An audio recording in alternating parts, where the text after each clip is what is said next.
Kali ini kita akan membahas mengenai Trade-Related Intellectual Property Rights atau yang biasa disingkat dengan TRIPS pada hukum telematika. Salah satu dampak yang timbul akibat perkembangan teknologi informasi dan komunikasi adalah penerapannya di bidang hak kekayaan intelektual. Pertanyaan mengenai perlindungan hak cipta di bidang teknologi, paten di bidang teknologi, dan lain-lain muncul seiring hasil-hasil inovasi yang muncul di bidang teknologi informasi dan komunikasi.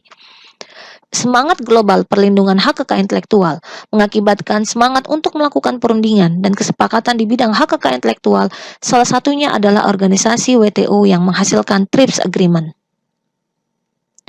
Persetujuan TRIPS atau merupakan singkatan dari Trade Related Aspect of Intellectual Property Rights merupakan salah satu isu pada perundingan GATT atau yang dikenal dengan General Agreement on Tariff and Trade, di mana mengatur mengenai hak kekayaan intelektual secara global.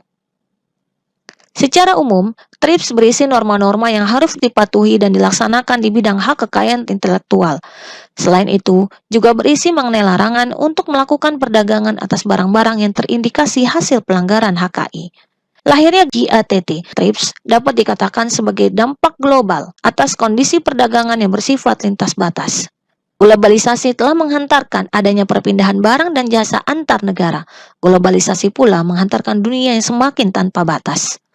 Secara umum, TRIPS bertujuan dalam rangka melindungi sekaligus menjamin penegakan hukum hak milik intelektual, guna menjamin dan mendorong inovasi global, pengalihan dan penyebaran teknologi, adanya manfaat yang dapat dirasakan oleh pembuatnya, juga manfaat yang dirasakan oleh semua pihak yang menggunakan teknologi tersebut, sehingga akan mendorong kesejahteraan sosial dan ekonomi bagi masyarakat global. TRIPS juga harus menjamin bahwa adanya gangguan dan hambatan dalam perdagangan internasional akan diminimalisir dengan memberikan perlindungan yang efektif dan memadai terhadap hak kekayaan intelektual, serta menjamin adanya tindakan dan prosedur yang dilakukan agar hak kekayaan intelektual menjadi motor penggerak perdagangan dan bukan sebagai penghambat perdagangan multilateral.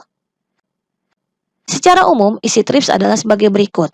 Berisi ketentuan umum dan prinsip dasar, standar ketersediaan, ruang lingkup dan penggunaan hak milik intelektual, penegakan hak milik intelektual, perolehan, pemeliharaan hak milik intelektual dan prosedur antar para pihak, pencegahan dan penyelesaian perselisihan, pengaturan peralihan, pengaturan kelembagaan, dan ketentuan penutup. TRIPS telah mengatur lebih luas dalam perlindungan hak milik intelektual. Sebut saja perlindungan mengenai hak cipta yang tertera pada bab 2, di mana telah diatur mengenai perlindungan hak cipta untuk rekaman video, rekaman film, dan bahkan program komputer. Sebagian dari aspek perlindungan hak paten, di mana memberikan perlindungan untuk semua bentuk teknologi dan turunannya. Selain itu, paten juga memberikan hak eksklusif baik terhadap produk paten maupun paten proses, termasuk larangan untuk melakukan impor tanpa izin pemegang paten. Bagaimana dengan Indonesia? Pembaharuan hukum di bidang hak kekayaan intelektual telah dilakukan dengan mengesahkan beberapa perangkat aturan di bidang HKI pada tahun 2016 yang lalu.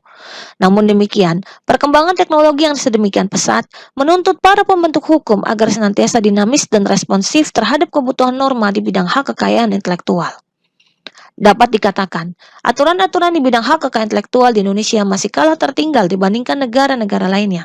Oleh karena itu, adopsi aturan-aturan internasional di bidang HKI menjadi demikian penting agar menjamin perlindungan dan penegakan hukumnya khususnya di Indonesia. Sekian dan terima kasih.